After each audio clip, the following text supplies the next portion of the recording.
Where are you? Great. Hang on. That always happens. There you go. Evening, Stato. Evening. Or should I say, is that Harry? Is that Harry Dean Stanton? Oh, it sure is. Oh, right. Brilliant. It's as if he's here in the room. It's true.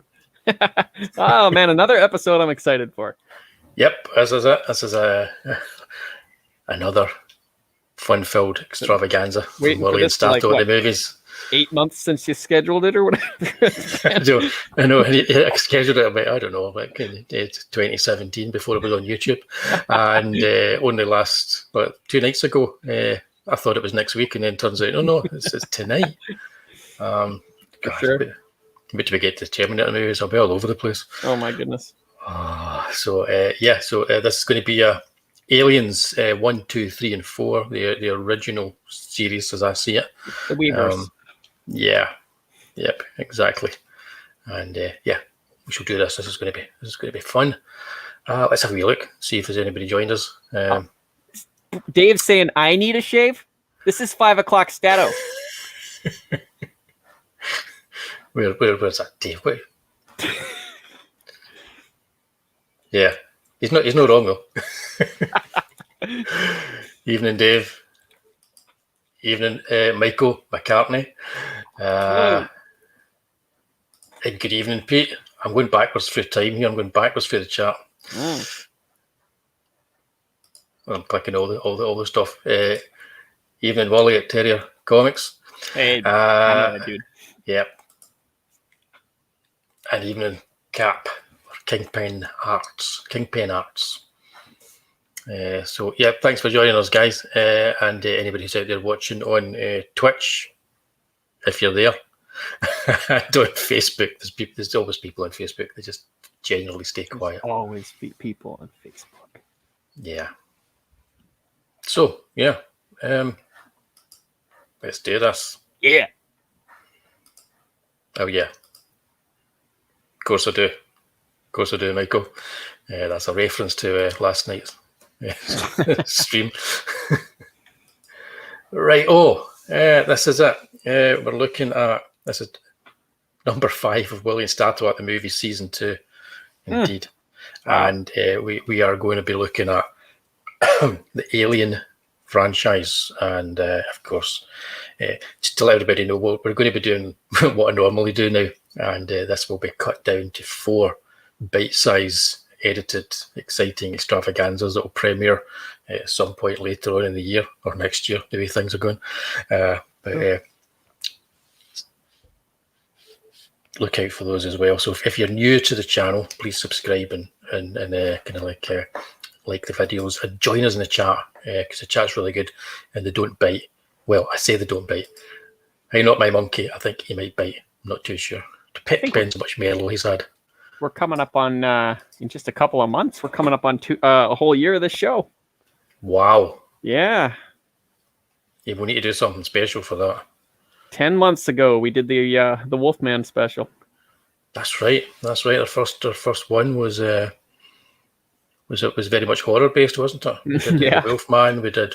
Oh no, we did gangsters as well. Not gangsters. We did film noir. Yep. Yeah. All over the place for a little while. We are all over the place. Westerns. We tried to be organised, but eventually just gave in. I gave in anyway. You're probably organised. You're always organised with your avatars anyway. No, my monkey's had his shots. I'm hoping those are in a glass. And Dave doesn't in fact bite, so stay well clear for Dave. Right. All right, me biters. Wullie and Stato at the Movies, from Alien to Resurrection. The original series. That's what I'm calling it anyway. Alien. Now, did you see these films in order? Because I know you have a tendency to see. I saw them in 2, 1, 3, 4.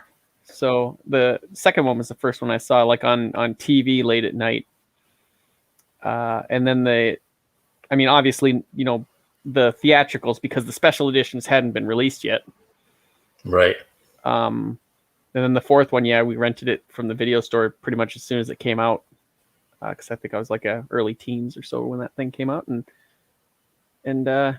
stuff. But yeah, it's mostly in order for this one because as a little kid, like it's a monster when you're not thinking about all the connotations that Ridley Scott had for it and everything like that. It was just a monster. Yep. And I love monsters, so I was a fan of this one going way back, since I was knee high to a duck. Yeah, well, I saw them in order. It's good that you started with 2 though, and not one of the lesser ones. I think if you're going to show it to people that aren't necessarily horror fans, 2 is the best one to start with, and if they like it, the first one will act as a heck of a good prequel. Yeah. But if it's a straight sci-fi fan, yeah, by all means, start from number 1. Yeah. Yeah, well, I saw them in sequence. I loved number 1. This one that we're talking about here to begin with, and it introduced me to all kinds of cool stuff, as it did to most of the world. Like H.R. Giger, for instance, his artwork introduced you to that.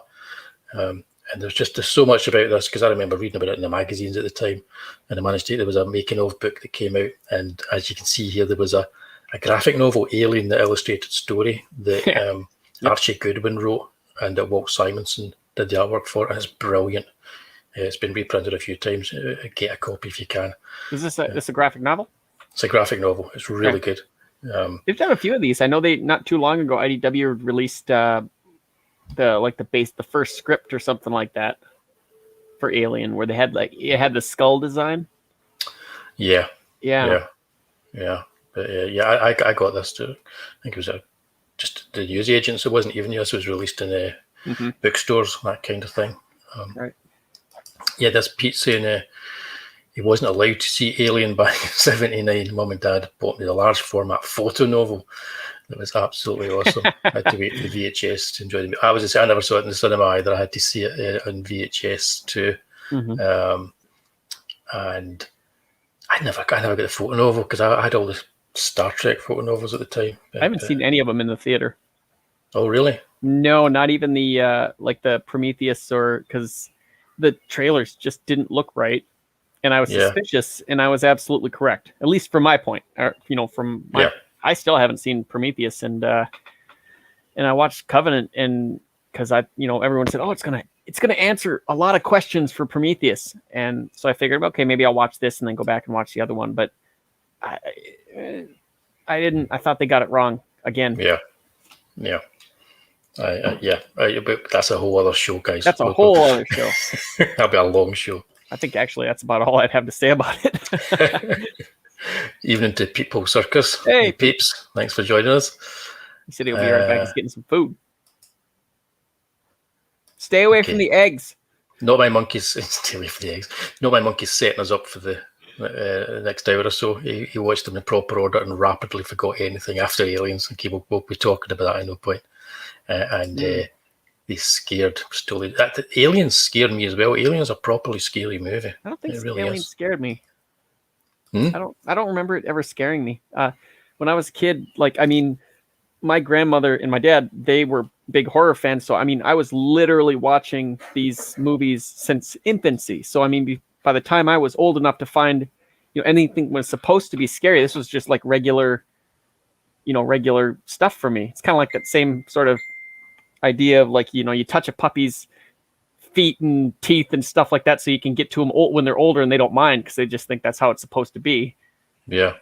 I was never really scared. Watching Nightmare on Elm Street by age 3 and 4, it never really occurred to me that it was supposed to be scary. I just saw monsters. I think you're right. When you're dead young, they're not. It's just later on it begins to register these movies are kind of like. And I was always aware of the behind the scenes stuff too. It wasn't necessarily Freddy so much as it was, that's the guy in the makeup. Didn't really know Robert Englund at the time, but I was aware of all of that. So I just really liked the story of it, and this was just a cool action movie. The second one, the first one was, it's just like what's going to happen next. They kept you on a constant state of watching the TV after about the first 15 minutes, 20 minutes. Yeah, well the first one is. I think the first one is proper scary, especially if you get to see it in the cinema. It's one of these movies because I saw it first in VHS and I thought it was proper scary then, and then afterwards it was like, you tape it and you sit and you pause when the adverts start, and then you start taping again. And then you watch it over and over. Oh yeah. But the first time I saw it in the cinema was when it was a re-release of a new print with Aliens as a double bill, like the best double bill ever. Oh wow. And the sound in Alien is the one thing I didn't quite register because I've been watching it on TV. Right. Sound design is amazing. Yeah, That's what makes it scary. Yeah, well, it's got a certain ethereal quality to it that makes it really quite creepy and scary. It's sort of like reminded me of The Exorcist in the way they use sound and silence, and the way they use together. A lot of old movies did that trick, like The Haunting. Yeah, exactly. It's been lost a little bit in modern movies. Yeah, they got those low tones now. Yeah, and then they just hit you with a big sound to make you jump. Or it drops off for a second. You're going, oh, it's kind of quiet. Ah! Yeah, yeah, I hate that. But yeah, it is.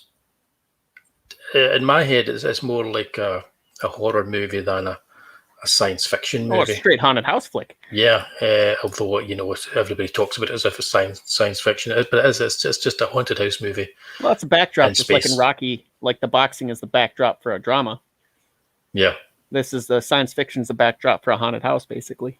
Yeah, I mean the background to this is like it was Dan O'Bannon and is it Ron Suchet that did the original script? That sounds right. And Dan O'Bannon had written Dark Star for John Carpenter, right?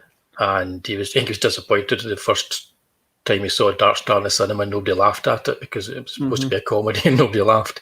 And what he ended up doing was he was wanting to try and formulate a script that was like Dark Star, but it was deadly serious and was like a horror movie. And that was the idea behind Alien.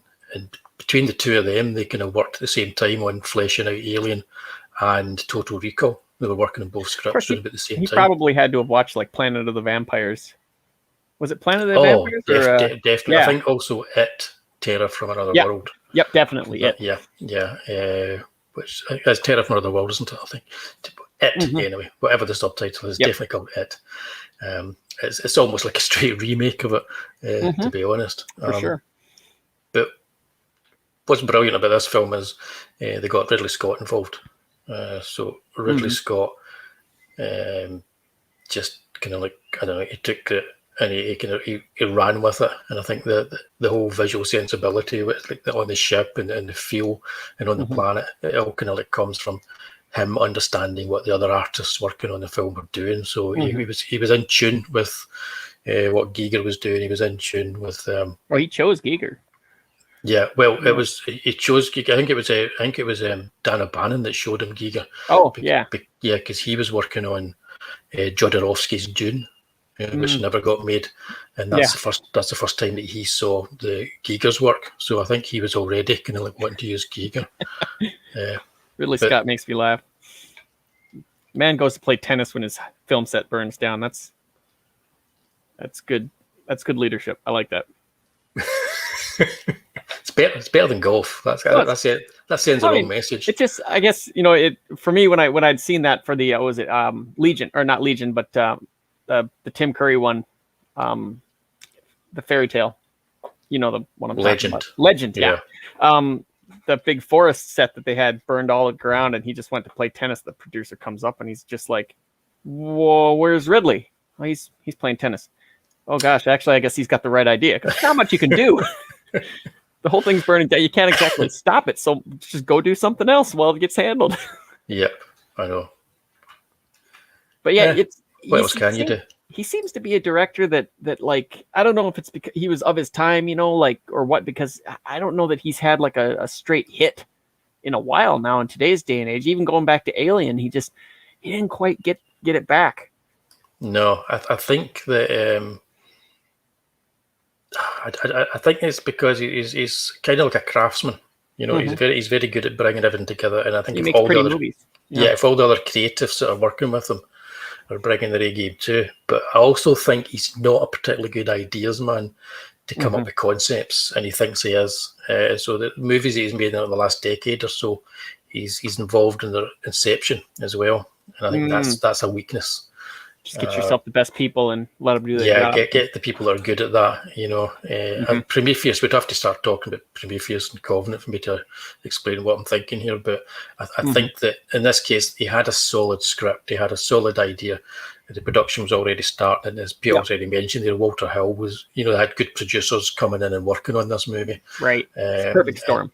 Exactly, and it just all kind of came together. It was the right time as well, in the late 70s. So this kind of movie, it was building up in the way that horror had been building throughout the decade, and then Star Wars had come out as well. So people were used to space movies, horror movies. Like, let's combine them, go old school. You know, Good like cast of semi-knowns too. Yeah, not exactly a huge. Well, Tom Skerritt, but I mean everybody else was just kind of.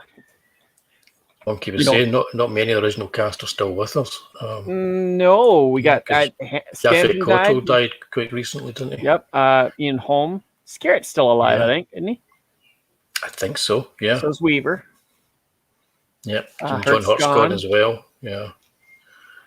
But it's an amazing cast. Yeah. What's great about the cast is that the characters are written in a kind of shorthand way. So there's not a lot. Yeah, but there's not a lot of character depth and background. But by casting interesting faces and interesting actors, they bring more character to those roles. So it works as a good shorthand because you know they're going to get killed. It's a horror movie. That's all you need to know. Exactly. So you just kill them off one by one. But it's far more interesting than you get in most slasher movies because you get real kind of wee character quirks with these people. But see, they did that way where and I'll probably end up comparing and contrasting a little bit between Prometheus and especially Alien Covenant more so because that one really tried to go back to alien stuff. But this one where they're all sitting there eating dinner when they got up, and stuff like that. They had these very specific points that drove the character home in a short amount of time. They tried that in Covenant, and it kind of fell flat. Like I don't know what it was. Like they just kind of all sat around. I know the captain had just kind of died, spoiler alert, but it didn't really show anything about the character, so we really didn't have any reason to give a crap about him. Well, I think structure's got a lot to do with that because this film is well structured.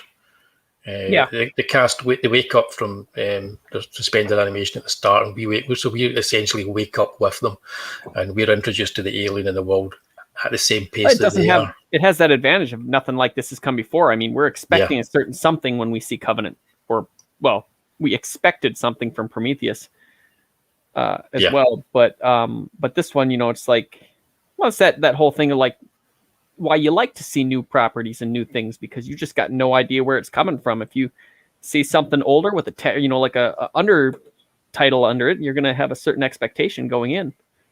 Yeah, definitely. For instance, the things that it shows us that we've not really kind of seen before, things like the chest burster. So the chest burster comes bursting out of John Hurt's Stan stomach. Winston? I can't remember. I want to say. I think did he not come in with the second film? I think it was. He was the second film. I wonder who the creature design was. Was it Brian Johnson? I'm trying to think. I should have brought up a Wikipedia here.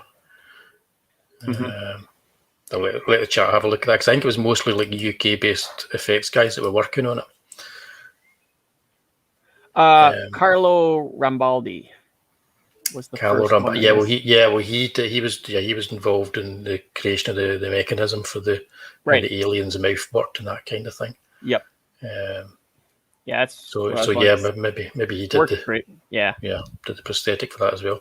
Constructed alien by effects designer Carlo Rambaldi. Okay. It's a good kind of like shock jump scene, but also it's got a cathartic kind of I always have a wee laugh at the end of it as well.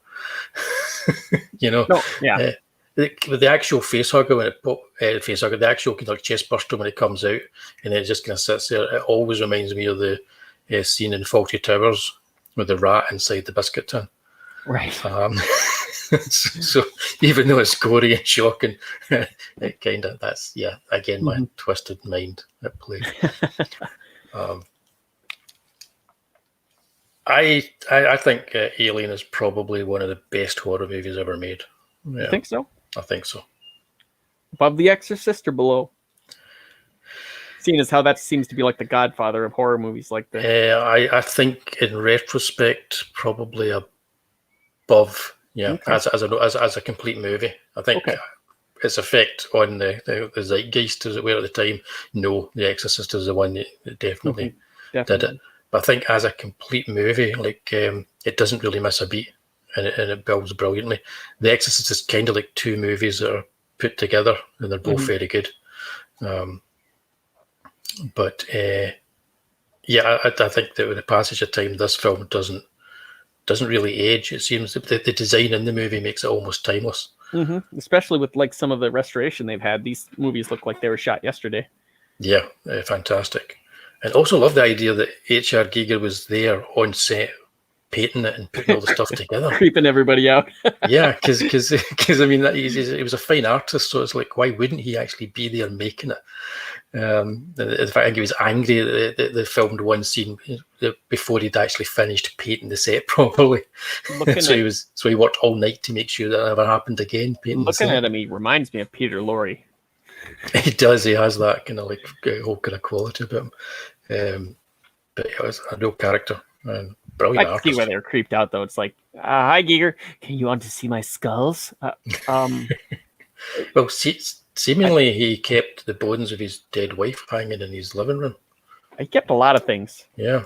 He had a whole wall full of skulls, I think it is, at his place and stuff. He made Tim Burton look like a little kid. Yeah, I know. There you go. Pete's going to be thinking about that every time he has a Tunnix tea cake at the biscuit tin. Right. So Not My Monkey says he prefers the original to the director's cut. Okay, so let's that's talk about what I was that. just going to ask about that. Yeah. What do you think? It's tough to say because I think the original works better with the second movie's director's cut, but with the introduction of that other scene where the alien, like they basically melt into another egg. Yeah. It's really tough unless you're saying like if a alien is all by himself, then he can do that to preserve the species a little bit. Yeah. Which, you could certainly make theories up about that. I don't have a preference between. I like both of them. I like both. I think I prefer the original because the pacing's better. But I mean, like that scene where Dallas, you see Dallas and Harry Dean Stanton's almost completely melted into an egg. That is a powerfully good scene. It's a really good scene. Yeah, really good, and it amps the horror a little bit because he's sitting there alive and melting. I mean, yeah. Wow. I think it's one of these cases where the director's cut was a wee bit of a cash grab, because it really doesn't need that scene in it. It's he good. didn't even want to do it. No, but yeah, I think if I was to watch the film tonight, I would probably just go with the original. I think it's like a couple of minutes shorter actually than the theatrical. It might well be, yeah. Because he cut a bunch of stuff out, rearranged it, put that new scene, and called it good. Because he was like, "Well, the director's cut was the first one. I cut it together." Yeah, so here's another one for you. Yeah, this was just for the event, kind of like the fourth one, where they added like 10 minutes on at the end, a couple of tiny things, and then throughout the thing, and there wasn't much difference between the fourth one and director's cut and the. I haven't seen the fourth one, director cut. Yeah, there's a new opening and a couple of small little bits and pieces and scenes throughout the movie, but for the most part, it's very, because Louis Leterrier was very much the same thing. Like, this is the movie I wanted. Right. Okay. Well, we'll chat about that a wee bit because maybe I have seen it. Maybe that's the one I've seen. I don't know. But yeah. So I mean, Alien. Does it stand up? I mean, this is a movie in 1978. How does it stand up today? Of course it does, especially with the restorations and everything's so clear, but it's not like you can see all the wires clear. Yeah.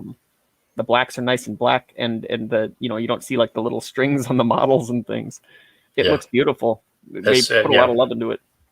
Yeah, like I was saying, I've already said, it definitely stands up today. I showed it to my wife not too long ago, like a few months ago, and she was like, I didn't think she'd like it because of the slow start, but she was like hypnotized through the whole thing. So that kind of says she's a fairly, normie type of movie watcher. Doesn't go too far in any direction, especially with horror, but she really liked this one. So cool. Yeah. Works on regular people too. Yeah, I think the pacing, you say slow, but I think the pacing is just, deliberate. It builds. It's deliberate, yeah, and it really works. And it introduces you to the world as well, because something's happening at every moment. They could What I adds to mean the by atmosphere. What I mean by that is like if you take somebody that's like well let's just say like a 17-year-old, and they're looking for either action right away, or you know how horror movies are, like there's always an opening before the credits and there's a big freaking scare to just get you all like rattled before the movie starts, and they're expecting that. This doesn't have that. It's about 40 minutes in before you see anything really crazy. So people that are looking for a good scary time or a lot of action, they're gonna be checking their watch for that first 40 minutes. I think. I think that the minute that they get to the planet with the eggs, the face hugger, anybody who's it changes for everybody. Oh yeah, people perk up then, but it's getting there for like a normie. Yeah, I think, and on rewatches, it still works because you know that's coming, and so there's tension there. I think it really works really well. Yeah.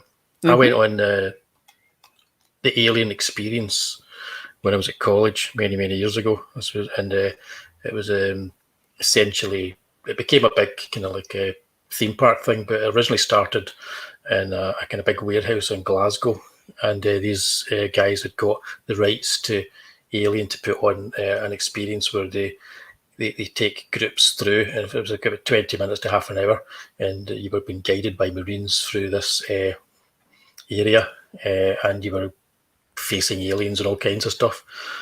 So I got to kind of like see the actual, because they used the actual props and suits from the movies. I expected you to say something like there's a guy in a giant like plushy face hugger outfit with a sign that said "free hugs." No, it was actual ones that were used in the movies.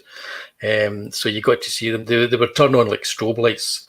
And they would appear, and you'd be like, and people were screaming and running, but you're trying to just stare at it and look at it. They look amazing, and actually, when you actually see them. So the fact that again, the first suit was H.R. Geiger building it himself and practically building it around the actor.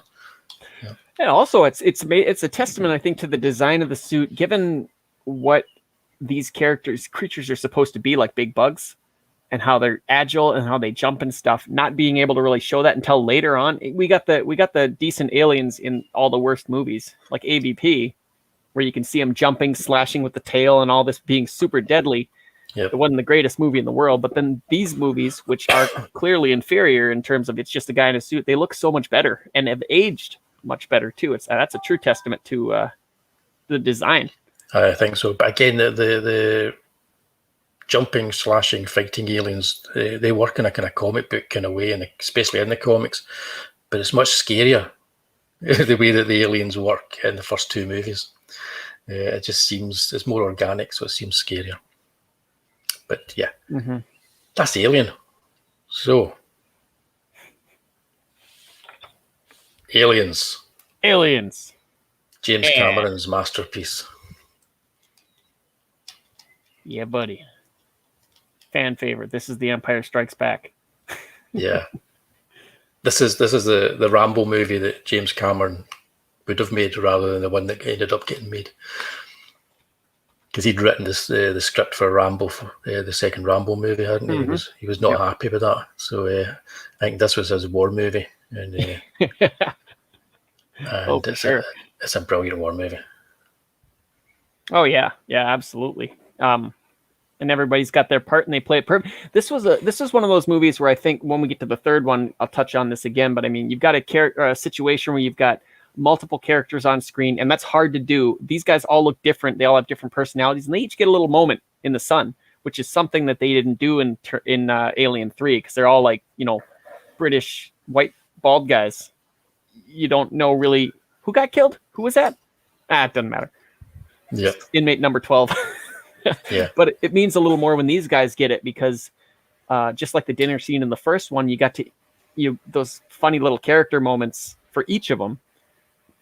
Like the captain getting up, he's talking about how great the core is, and Hudson just like, oh, the floor is freezing, and them all insulting each other and having cornbread together.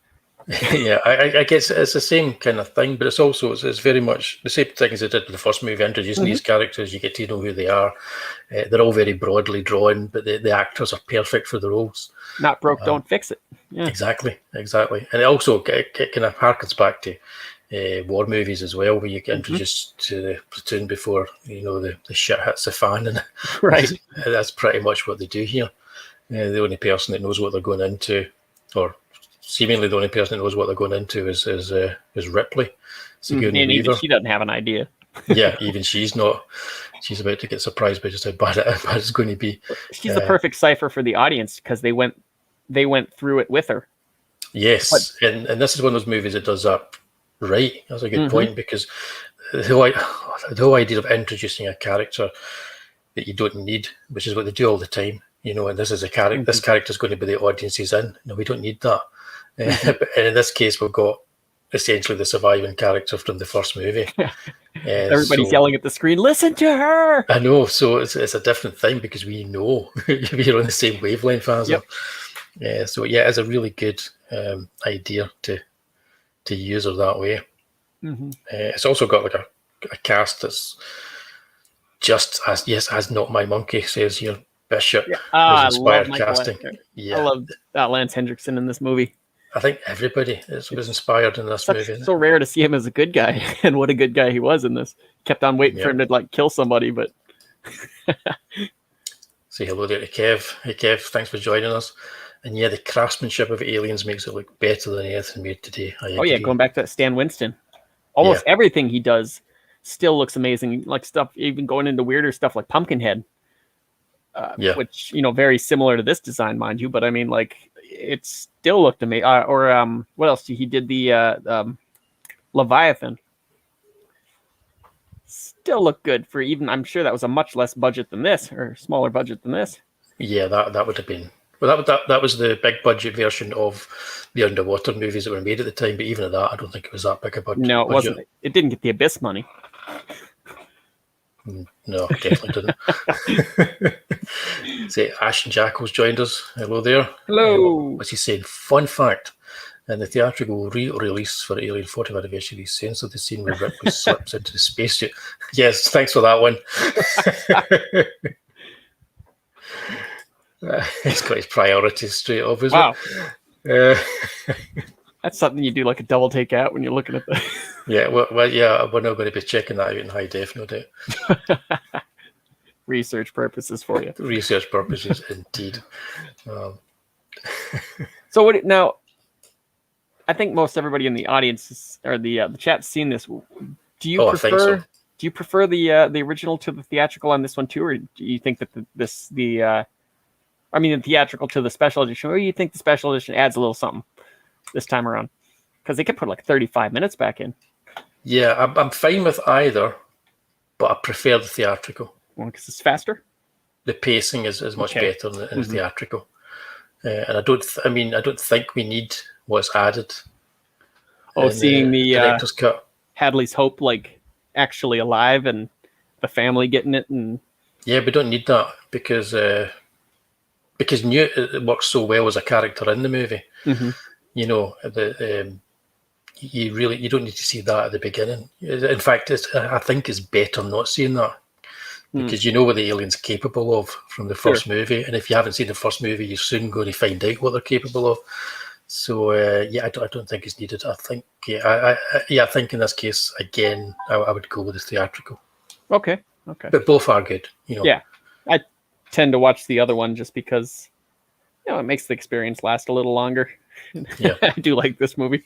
Yeah, I do kind of agree with Kev here, though. I like the robot machine gun. Yep, that's a great scene. I like that scene a lot. But yeah, the thing about this movie that interests me is the first film I think I see as a horror movie. This one, they're both science fiction, just in trappings, in the same way as Star Wars is just science fiction and trappings. But this, although it's got some scary scenes in it, some good stuff, this is really an action movie. This is where it just jumps 2 feet into action. It's about as scary as Terminator was. Yeah, so you're kind of having a good time, laughing along where you're jumping in your seat and enjoying it that way. Roller coaster ride. Yeah. And well, that's a good thing. I think that it sets off. Well, I guess the reason why the sequels have kind of never really stood up to this, because to recreate that kind of roller coaster ride is a very difficult thing to do. Well, I think also part of it was just because everyone was expecting another. Well, they were expecting what Alien 3 did, going back to formula, and this one went like, okay, I see what didn't happen in the first one. Let's give the audience something a little bit bigger, something a little different. And I think if they would have maybe done that with the third one, gone a little bit different, something you hadn't really seen before, so that the audience is still guessing like they were in this one. Third one, aside from the studio interference, mind you, which there was a lot, the third one might have done a little bit better, but as it stood, it just kind of went back to a yellowized version of the first one. Yeah, I think so. It's just like Peeps points out, though, it's great that they went for different directors and different visions. If they'd stuck to their guns with that with each of them, I think they would have got a better, been almost like an anthology, like a better result. Yeah, it just didn't quite work, as he says. Yep. Pete has recently got a 4K version for Kenny, and he's going to confirm Ashen's fun fact.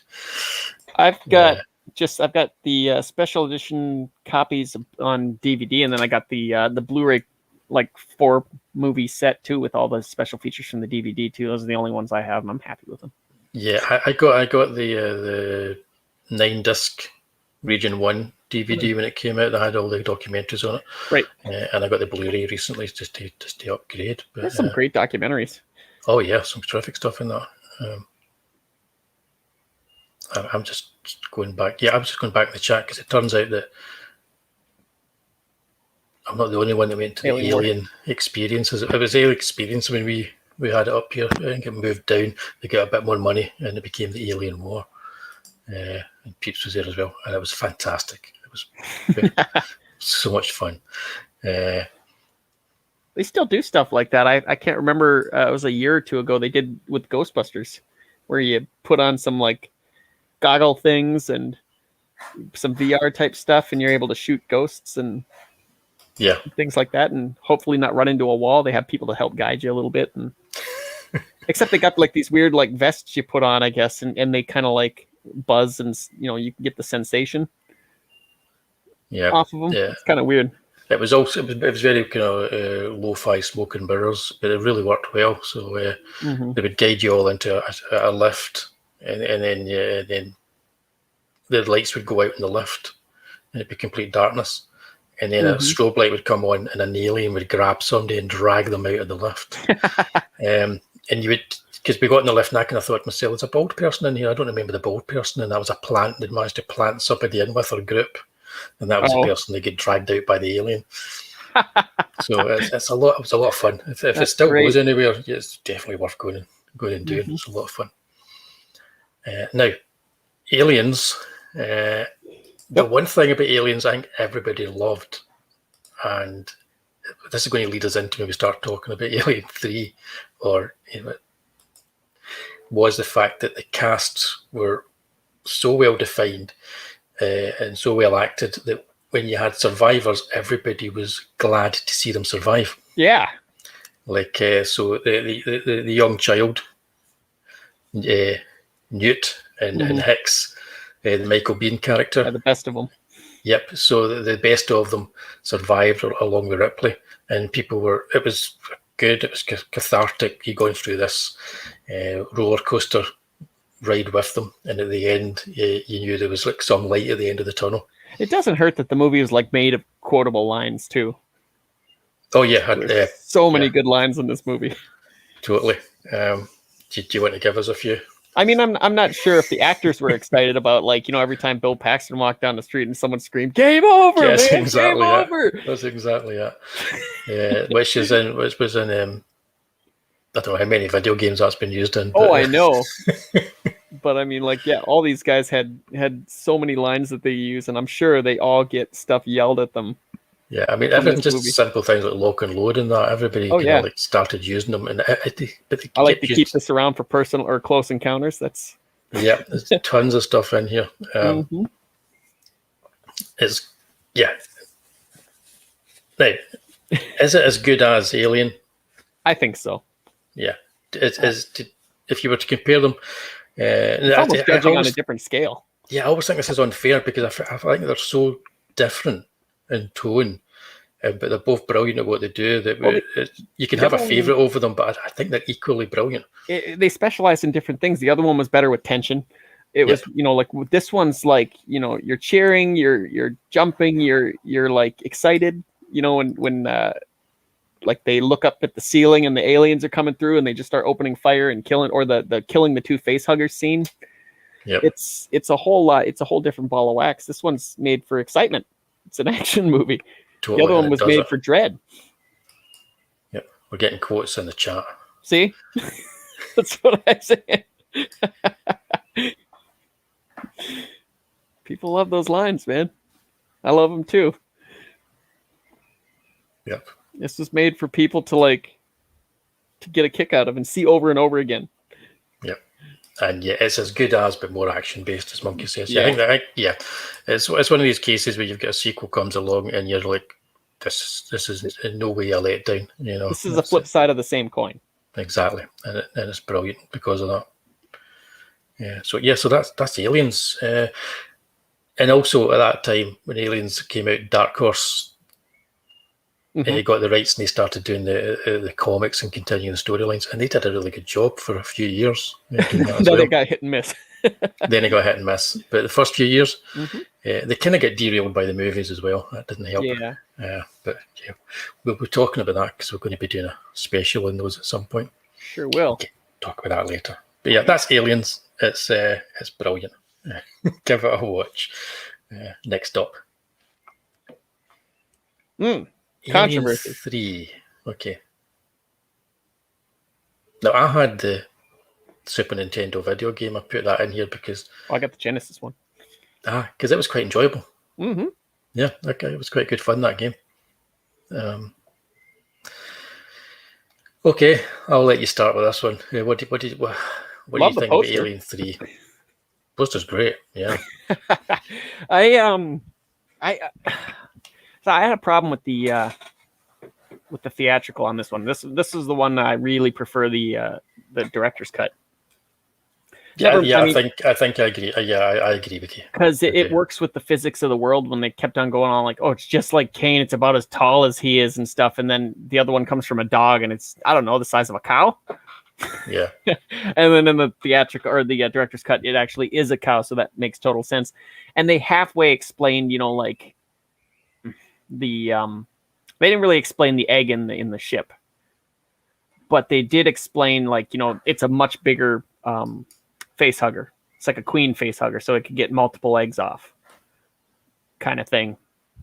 Yeah, because that's why she's got a queen, and then that's why there was the one face hugger 2 eggs. Is because, and I mean, fans have speculated it's smart, so that's why it sabotaged the other 2 pods or whatever like that. And I mean, that's fan theory right there, and muddled editing. But the biggest problem, like I said before, that I have with this is all these characters, except for Charles S. Dutton, being more he's actually got a character being the religious guy that wants people to be disciplined and stuff. And then you've got obviously the warden, but most everybody else is just like a dirty, bald inmate. Yeah. There's not a lot of, there's some good actors in there. Well, I guess you got Charles Dance in there too, the doctor. Unless they have an actual really job. Good actors. Yeah. There's a lot of great actors in there, but they were given nothing to do, and there's very little to distinguish them from the others. And the nice thing about the director's cut is it does fill in a couple other deaths where in the theatrical they just kind of disappear. You get Paul McGann, who's a brilliant actor who basically is cut out of the entire theatrical cut. Yeah. Was he the one that went in the corridor? I can't. There's a couple of them that they just cut the deaths right out, and they just disappear, and you just have to assume they're dead because they're not there anymore. Yeah. It's difficult for me to hate a movie that's got actors like Brian Glover in it. It's a big budget movie. But the first time I saw this, the fact that essentially starts by killing off the characters they saved in the previous movie. Right. First time I watched it, I just couldn't get over that. It's like Terminator Dark Fate. I just spoilers, guys. I just could not get over that, and the tone of the movie is so depressed. It's so kind of doom laden that.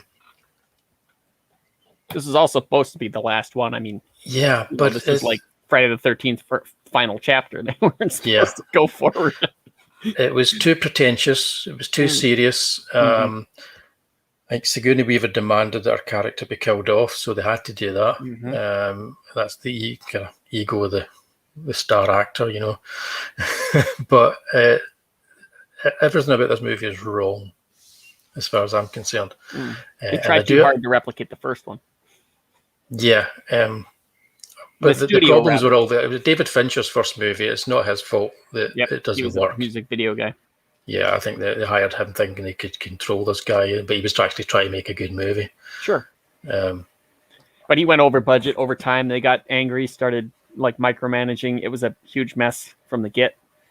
Never mind the fact that they changed the story and the script like 4 times just before like production actually started. I mean, it used to be like it was like a whole wooden planet, and there was they had William Gibson, you know, sort of cyberpunk author, you know, who wrote a script for them. They had what's his name, the guy that was going to direct it. Benny Harlan was involved as well. Oh yeah, at one point.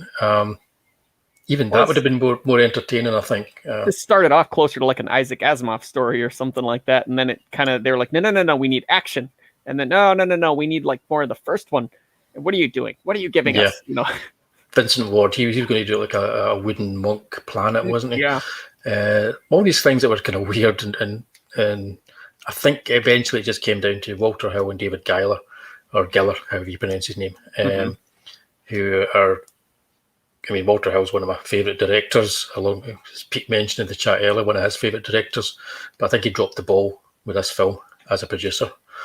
I think they should have just done like the toy line and had like the aliens get into like a zoo, a space zoo, and then you would have had like gorilla aliens and snake aliens and like Gremlins 2 or something like that, because the toy line was insane with all that kind of stuff. Yep. All kinds of animal aliens, mantis aliens. How a facehugger gets on a mantis, I don't know. But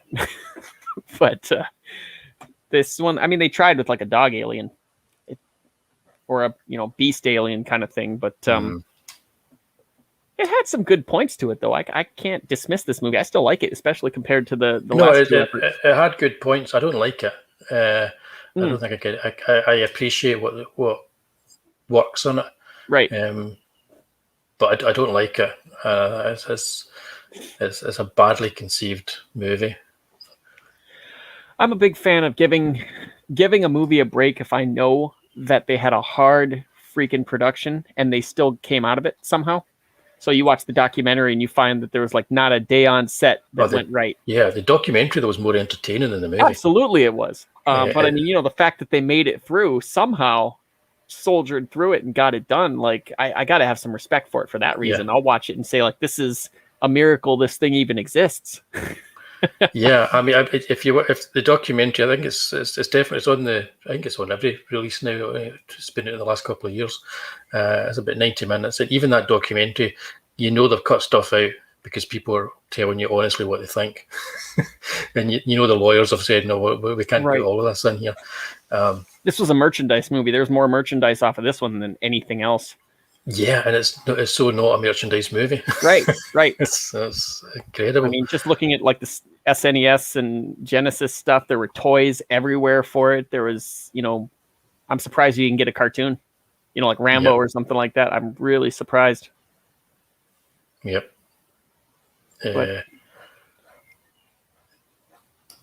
Yeah, I think the producers dropped the ball, definitely. Mm-hmm. Oh, yeah, for sure.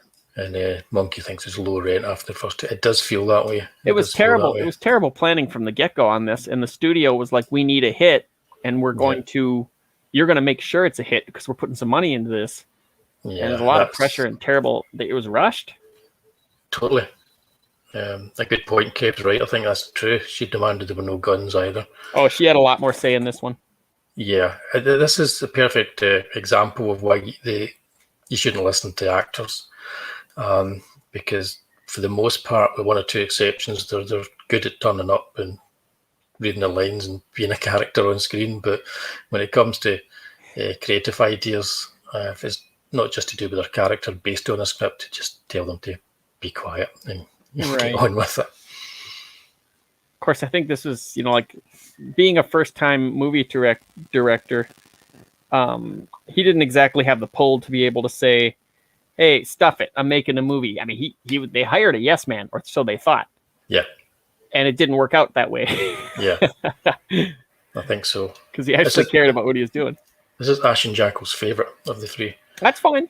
Yeah, that's fine. That's good. I don't know. It's very different. I can get that. I can understand that because strangely enough, I tend to gravitate to the darker versions of things. But in this case, no, I don't. I think it's because I have this problem with sequels that kill people off from the first movie, and it always kind of annoys me.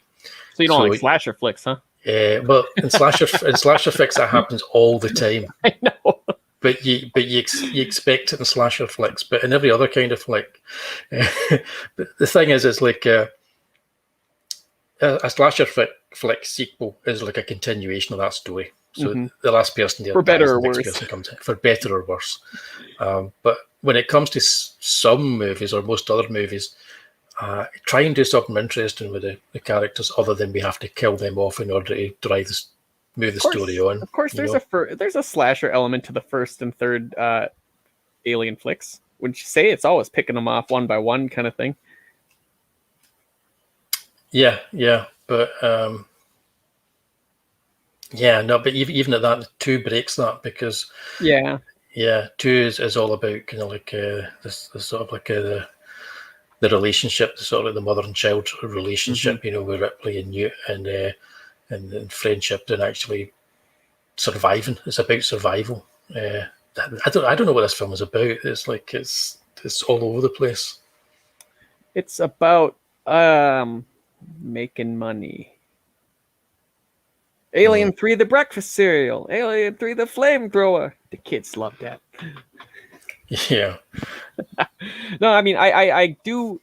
The thing that's interesting to me about this move is usually, you know how it is, especially in games and stuff, when a game does particularly well, Resident Evil 4, they usually take it and just move it in that direction, period. That's just how it's going to be for the next 4 or 5 games.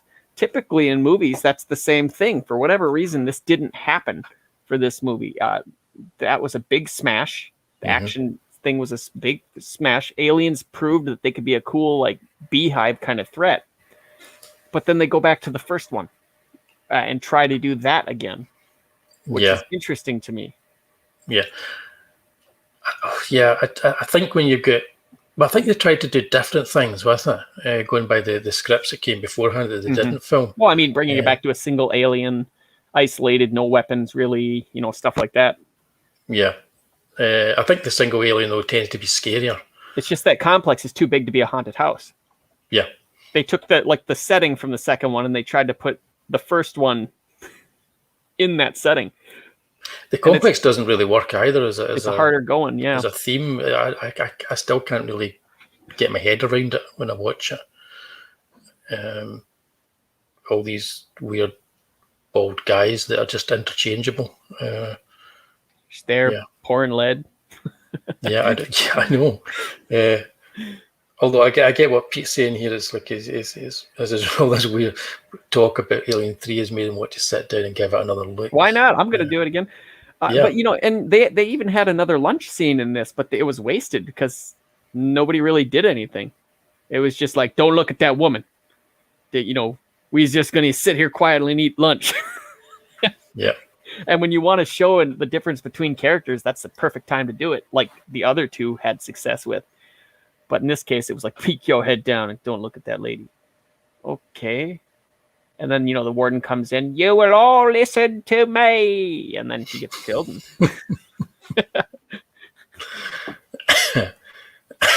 I really wish the one guy that he was the second in command to the warden. He was like the one that was like kind of dim.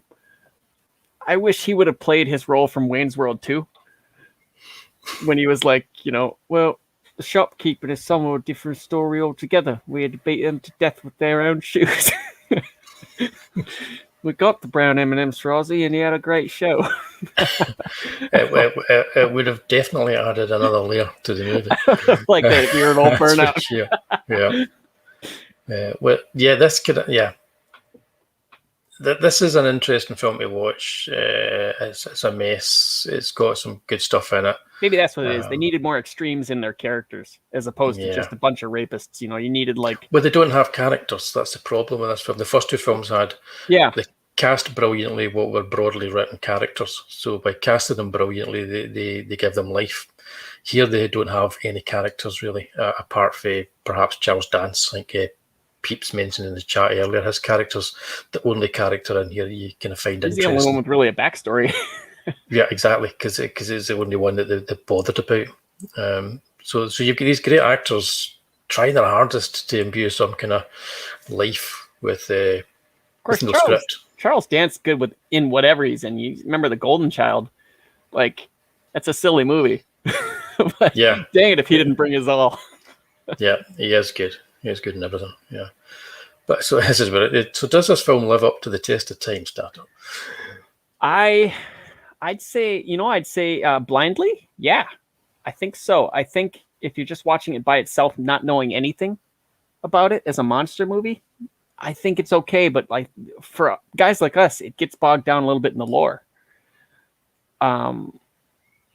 It's a little slower than the other ones. Either way, either direction. They do kind of that Peter Jackson and the Hobbit situation where, you know, you've got 3 people that actually have a bunch of lines and the rest of them are just background decoration and fodder, which is, again, why I praise the second one so much, where they had so many characters on screen, but they all found a little time and a little personality. And this one dropped that completely just because we got to give Sigourney Weaver more time. But I would say it does, especially considering, you know, I mean, I have to put it up against Covenant and Prometheus. I still think it's a better movie than those. For my part, for me. Yeah, well, I'm not going to argue with you there. I mean, you could. No, I'm not. Ashen's just clarifying that favourite doesn't equal best. Oh, absolutely. Made. Yeah, I totally. We get that because that's my. Ask Woolley about some of those bad movies he loves. Yeah, Dracula AD 1972. That's my favourite. Everybody would say Dracula movie. Yep. But it's no way the best of them. But it's kind of my favourite. That and Taste of Blood. But yeah, I get everything you're saying there. I can't get past the fact that the first time I watched it just depressed me. And then when I watched it was years later on the DVD. It took years before I went back to it again, and I watched the director's cut, and I appreciated it more. But I still couldn't get past the fact that it depressed me. One thing I'll say about the director's cut that I like the theatrical over is there's the scene at the end when Ripley throws herself into the lava. Yeah, and the alien breaks out of her cage, breaks out of her rib cage, and she snatches it and she grabs it and holds it all the way down. That was a much better ending than the one that was in the director's cut, where she just kind of fell. Yeah, I think they're both terrible. I think they're both. I'm going as objective as I can. Yeah, I know. It's good that you're doing that. But yeah, no. I mean, the hard thing is, like, the next one we're talking about, you know, I like it enough, but it's got a lot of those Whedonisms that where everyone's feckin' snarky and just like, so, you know, kind of stuff that it's hard for me to juggle which one I like more, the serious or the overly everyone's got too many lines kind of situation. But yeah, we'll get into that now. Yeah, okay, yep, let's do that. Let's oh. Yeah. Talk about... There's a face only a mother could love. Talk about a shotgun blast against the wall and hoping some of it's going to, you know, make a dent. Yeah. They threw everything into this movie. This is like, so as you mentioned, her character dies in Alien 3. But for somebody who wanted to die, obviously the lure of money was too much to resist. Oh my gosh, she was the highest paid female actor in Hollywood at this point with this movie. It's like $20 million. Yeah. something she got. And she's all right in it. She's she does a good job. Did a great She's job. always good. But she's a clone of the character she played, so you don't really have that connection because it's not her. Right. It does have that supporting cast of like characters that are underwritten, and the cast interesting people in them, because you've got Brad Dourif, you've got they Ron cast Perlman. Actor personalities for this, not so much written ones. Yeah, that's it. They're not written at all, are they? Well, I mean, like Ron Perlman's Ron Perlman. He's been that character in everything he's been in. But he's Ron Perlman kind of multiplied by 10. Brad Dourif, that's the same character. He plays a skeezy dude in most everything he's in. But again, he's even more skeezy in this than they act in this the way they would normally act in a lower budget B movie if they got a part in that. I wish they would have used Michael Wincott more than they did. I really like him. Yeah, me too. And he's got going on there. Yeah, he's good at the action. He should have done more. Yeah. And so Dan Hayata, he didn't need to be there. No, not at all. This has got. We're trying to ignore that huge image in the centre there. This was directed by Jean-Pierre Jeunet. He did Hulk, didn't he? No, he made that was Louis Leterrier. 2 films, Delicatessen and City of Lost Children. City of Lost Children, that's what I'm thinking. Which are really good. And also Equally as Yellow. Yeah, and he made Equally as Yellow. And he made Amélie after this to great success. But I liked his movies, and he's French, is arty, pretentious movies, but they got a sense of humour as well. They're quite, they've got humour in them. Right. And Joss Whedon script.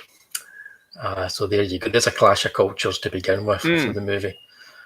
But I will say, and I've told people this before who hate this movie, and they just yell about it. It's like, this one for me is a full circle to the Dark Horse comics. This feels like a Dark Horse story / comic, like a 3-parter come to life. It does. And I think this has got lots of good ideas and scenes in it. This feels more like a comic adaptation than where the other ones felt like just they were made to be movies. Yep. I quite like this film, with the exception of the alien that we're looking at on screen, the infant, the design of this infant alien that appears in the last scene. But even that kind of like you should really expect it. It's the kind of movie that would give you this kind of thing at the end of it, right?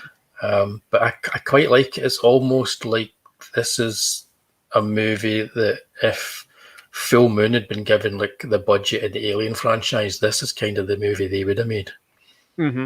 That's my thinking. They would have got somebody would probably would have gone and got an auteur and then had this auteur make a bit of trash for them. And I get also like arguments from hardcore fans like this would be the second one I would show normies. If it's like they're not hardcore, sci-fi nerds. Yep. This one's also an action movie with lots of, throwaway or, from good to not so good lines. It's not quite as quotable as the second one, but there are still a few good lines in here that you can use. But it's kind of got that weird kind of like there are a lot of characters, but once again, there's like 3 of them that get attention. And the rest are a little bit like set dressing. Yeah. But I quite like the aliens in the water, swimming in the water. That was quite a cool idea. Yeah. I like the a lot of people don't like the fact that the aliens spend a lot of the film trapped, being experimented on, or observed by Brad Dourif. But I quite like the fact that you do get this sense that they're in there thinking and conniving. And, I think it's supposed to be that tension build up because it's like they're going to escape. What's going to be? Yeah, but they do try to give them a bit of character behind there, working out their escape and everything. So after the third one, I didn't mind it at all. It was like, kind of like it was something different. They were trying something different. It's another thing where you can see the studio like brain working. Like, okay, the third one was more like introspective. Now we need he's now going on about the dodgy CG aliens underwater that I quite like. Right. I do admit though, They had some practical effects that looked horrible there too. Yeah, it is quite dodgy. The effects actually are genuinely pretty dodgy all the way through this movie. That's why I think it feels like a full moon movie with a big budget to me. But this is the studio once again walking it back. Like, okay. Oh, they don't want intellectual horror. We got to walk it back to guns. Exactly. Yeah. But to be honest, I'd probably be thinking that way as well. But I have to wonder why they chose the director they did. I mean, is it like they just have this? James Cameron wasn't European, but Fincher is, I believe, right? He's British. I don't know. No, I'm not 100% sure. Is he British? I'm just going to say like a jazz crab and say yes. This is the Junie one. Yeah. So I mean, never mind. He's American. Never mind. Okay. Yeah, I thought he was. Yeah. So I can understand what they were wanting to do, because I think if you look at Junie's films, visually they are incredible, and they've got a slight quirky quality to them. And I think they were trying to go with that visual quirk in the third movie. Didn't quite work. So I think because a lot of Hollywood producers, and especially studios, and not so much maybe Walter Hill on this, but the actual studio, the people in the suits in the studio, they see the surface of a movie. So they see that this guy's made successful international movies, and they know how they look. They care that the poster and the trailer look good. Yeah, they don't see beyond that. By the way, no, he was born in Colorado, so he's American. Yeah. Yeah. You sure he's not Scottish, as Peeps is saying? He's Scottish. Scotland probably invented his bloodline, I'm sure. I'm pretty sure. McFinch. They didn't make the chamber acid proof. Oh, that's... Yeah. Yeah, it's not the most... I think they die. Yeah, I don't agree about them being completely dominant. I think they look as if they're thinking. They're just not thinking quick enough. They kept on talking about how much they learn, how they learn, and stuff. So this is just an opportunity for them to learn, maybe. Yeah, but I don't know. This is where you have to turn off your kind of like your brain a little bit and not connect it to the other movies too much, because they don't really it doesn't really tie in with the way the aliens are. Well, this one's such a grab bag in terms of everything that's in it. The other ones were very direct in what they wanted to do and where they wanted to go. This one just really seemed like we need to throw everything in so that maybe we could please everybody? ? I think this is just me from my point of view. It's very much like an old style sequel, where it used to be that there was a law of diminishing returns, so sequels didn't do as well as the previous movies, so they got lower budgets and they ended up getting crazier ideas and more fantastical. This feels like that to me. This is a checkmark movie, not in terms of how it's been used lately, but I mean, there are certain things that come with an alien movie, and they're going down. We got androids, click. We got like a big space station, claustrophobic environments, click. We got like a crew of ragtag individuals, click. We got Sigourney Weaver, click. They're it's very by the numbers flick. Totally. I was wanting to get this watched recently. I was planning to get it watched before the show, and I never did. But I'm going to watch it at some point this week, just in case my mind's playing tricks with me. But I've seen it twice, and in both times I was okay with it. As I think I was okay with it because I really dislike what 3 did so much. Right. I think that's probably something to do with it. Sure. It shows revenge of the Alien franchise is not my mark. Yeah, I can see that. The big benefit Jaws has over this franchise is their third one was in 3D, so and it works really well in 3D. I can't imagine how terrible Alien 3 would look in 3D though. There's one person who worked in the first movie who liked this film. It came out and said, Alien 3 might look good in today's 3D because there's lots of like big rooms and hallways and depth of field. Actually, like and the kind of like the POV camera stuff might work really well. Eyes, I think it'd probably look better. Not so much in like the coming out at your face kind of stuff. 3D-ish. Yeah. Yeah, I'm going to give that a go. I'll let you know how it goes. I'll put the Blu-ray in and I'll turn it because you can convert the 2D to 3D. Really? So I'll turn it on and see what it looks like. It doesn't always work brilliantly, but sometimes it does quite well. Interesting. What's this here? Pete's saying he'd love to see a Charles Bronson lookalike battle aliens in the Death Wish 3 type film set in the Blade Runner universe. Death Wish Scree, that's what they can call that one. Yeah, that's I'd like to see that too. But yeah, H.R. Giger, actually, he was on the record of saying he enjoyed this film, so he enjoyed it. He was upset he wasn't involved in it though. Yeah, if he had been, they wouldn't have had that terrible. He liked that infant thing. I want to say because he just liked how different it was. Yeah, I think he liked the fact that they didn't just do another iteration of his design and not pay him for it. That's what it was. The case, yeah. So. And that probably was a remit as well. Don't make it look like a Giger design because we don't want to pay him. But yeah, he liked it. What we didn't mention was James Cameron didn't like 3 when it first came out. James Cameron doesn't like anything that isn't his. He doesn't like Eden, but if it's not his or innovated by him, he's got no time for it. Yeah. Though I will give him credit, he has invented amazing technology to get his movies carried out. He did it himself, so. Oversaw it. So. He's 3Ds when an Avatar is amazing. I got to give him credit for buckling down for 10 years to actually invent things to make movies, and usually changing the landscape of the industry itself. Yeah, in the process. So, and he's made 2 or 3 bona fide classic movies. Even though, holy crap, is he arrogant?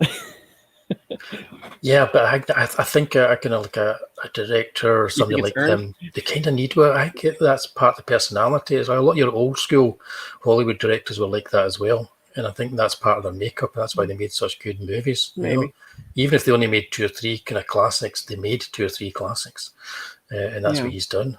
He hasn't done one of his straight Cameron style movies in a long time. I didn't feel like Avatar really was.